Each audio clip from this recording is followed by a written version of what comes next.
Waarom dink jy as jy aan God dink? Wanneer jy die woord God hoor, wat is daardie beeld wat by jou opkom? Miskien is dit een van respek, uiteraard, God wat heilig is, God wat groot is, God wat goed is, God wat die skepper is, wat buite hierdie wêreld is, groter as die skepping, bo die skepping. Miskien dink jy ook aan die beeld waarvan ons lees in Openbaring 4, van God wat op die troon sit, en 24 ouderlinge wat rondom hom is. Doen jouself 'n guns en gaan lees gerus weer hierdie gedeelte in Openbaring 4.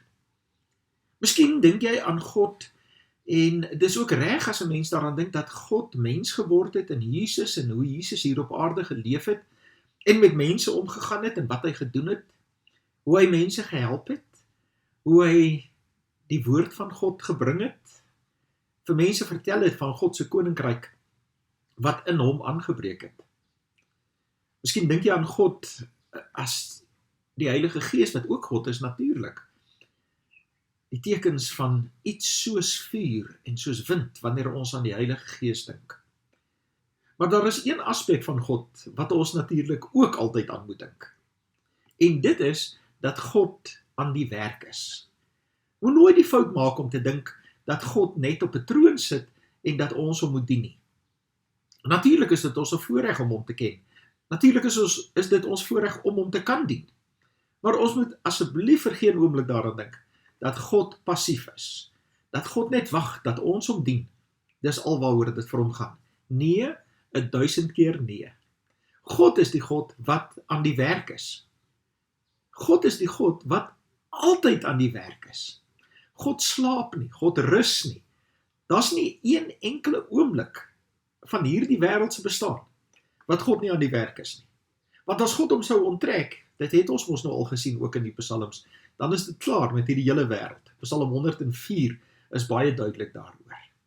Maar God is aan die werk. God doen dade in hierdie wêreld. Ons moet dit net nooit mis nie. En ons moet net nooit daaraan gewoond raak nie. God is altyd handelend besig. Psalm 111 is 'n psalm wat dit so mooi vir ons beskryf. Kom ons kyk wat staan daar. Prys die Here, met my hele hart wil ek die Here loof, in die samekoms van die opregtes in die gemeente. Die werke van die Here is groot. Almal wat daarin vreugde vind, dink daaroor na. Sy dade is vol majesteit en luister. Sy trou staan vir altyd vas. Hier die eerste 3 verse herinner ons daaraan dat ons die voorreg het om aan die ontvangkant van God se dade te wees. Ons het ook die voorreg om saam met ander gelowiges saam te kom. Hier word gepraat van in die gemeente, waar mense die geleentheid het om vir mekaar te herinner aan God se getrou, God se groot dade, om hom te loof en te prys, dit saam met ander te doen. Ja, dit is ook 'n groot waarheid daarvan, dat God nooit ergens wil hê dat ons eenkant alleen en elkeen in 'n hoekie gaan sit, en dat ons godsdienst privaat bedryf nie. Nee, een van God se groot dade wat hy doen, is om ons saam te bind, by mekaar te bring. Om, soos wat ons in wiskunde altyd mag geleer het, 'n gemeene deler te hê, dat ons almal in God glo. Ons hoef nie almal dieselfde te wees nie, ons hoef dit nie op dieselfde manier te doen nie, ons dien God ook nie altyd op dieselfde manier nie, want ons is uniek, so uniek as wat ons vingerafdrukke is. Maar God bind ons saam, in sy gemeente, in sy samekoms, in sy volk, in sy gesin, en elkeen van ons het die voorreg om dan in vreugde, dis die mooie dan ook van hierdie psalm, dat ons, wanneer ons sy dade beleef, dat ons vreugde daaruit kan put. Weereens, om in 'n verhouding met God te staan en God te kan dien, is nie 'n sware las wat op 'n mens se skouers geplaas word nie. Dis 'n vreugde, dit is lekker, dis 'n voorreg, ons kan dit geniet, ons moet dit dan ook geniet. Sy dade, vers 3, is vol majesteit en luister, en sy trou staan vas, vir altyd. Dit beteken dat wat waar was vir die psalmdigter in Psalm 111 ook waar is vir jou en my vandag. God het nie verander nie. Vers 4. Hy sorg dat sy magtige dade nie vergeet word nie.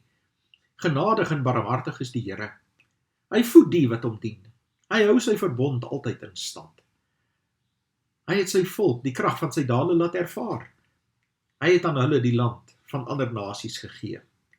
Wat hy doen, getuig van trou en reg. Al sy voorskrifte staan vas. Hulle is altyd geldig. Hulle is gegee in trou en regverdigheid. Hierdie paar verse herinner ons daaraan dat God se dade met 'n handelsmerk gepaard gaan. God se handelsmerk. Van goedheid, van trou, van regverdigheid, van egtheid. Dat God al hierdie dinge doen. Dat God vir ons voed, dat God vir ons gee. En dis kwaliteit wat ons kry. Dis nie afskeep nie. Dis nie 'n bestelling wat laat is, of 'n aflewering wat nie plaasgevind het nie. God is daar, God is getrou, God is altyd op tyd. Ons voel baie keer dat hy dalk te laat is. Want sien, ons tyd en God se tyd is nie noodwendig altyd dieselfde nie, en ons gaan ook nie vir God aanjaag nie. Maar dis wat dit beteken om vir God te kan dien, om in God te kan glo, is om hom te vertrou dat sy tyd altyd die regte tyd is. Dat sy dade kwaliteit is. Genadig en barmhartig is God se ingesteldheid teenoor ons as mens. Vers 9. Hy het vryheid vir sy volk bewerk. Sy verbond vir altyd ingestel. Sy naam is heilig, dit wek ontzag. Wysheid begin met die dien van die Here. Almal wat dit doen, het ware insig. Die roem van die Here hou altyd stand.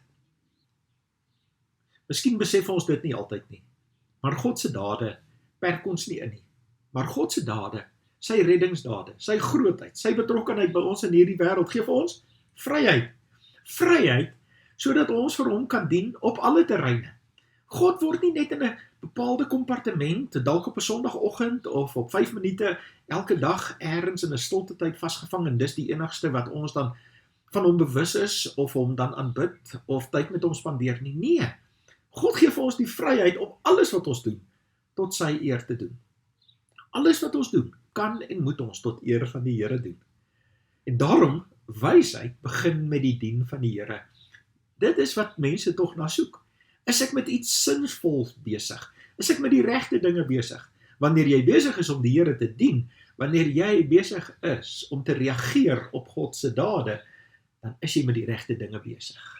Daarom, kom ons vat net weer saam en herinner mekaar daaraan, dat die dade wat ons vir God doen, is 'n reaksie op God se dade, wat hy vir ons doen. Ons ontvang so baie. Ons moet asseblief tog nie net versamelaars wil wees, wat net alles in ons arms wil vashou, net vir onsself nie. Nee. Wanneer ons die geleentheid het, om dan ook vir God te kan dien. En hoe dien ons vir God? Ons dien baie keer vir God, wanneer ons ook omgee vir ander mense, uitreik na ander mense. Wanneer God vir ons in staat stel om ander mense ook in hulle nood en situasie te help, soos dat hy vir ons in ons nood en ons situasie help. Hy gebruik ons daarvoor. Hy gee vir ons daaglikse brood. Hy wil baie keer vir ons gebruik om ook vir ander hulle daaglikse brood te gee. Dis wysheid. Dis hoe ons die Here kan dien. Dis hoe ons kan beantwoord aan die doel wat God vir ons elkeen het. Ons is nie plek vir mense wat agteroor sit en wag om bedien te word nie. In die koninkryk van God is almal altyd besig, soos wat God altyd besig is.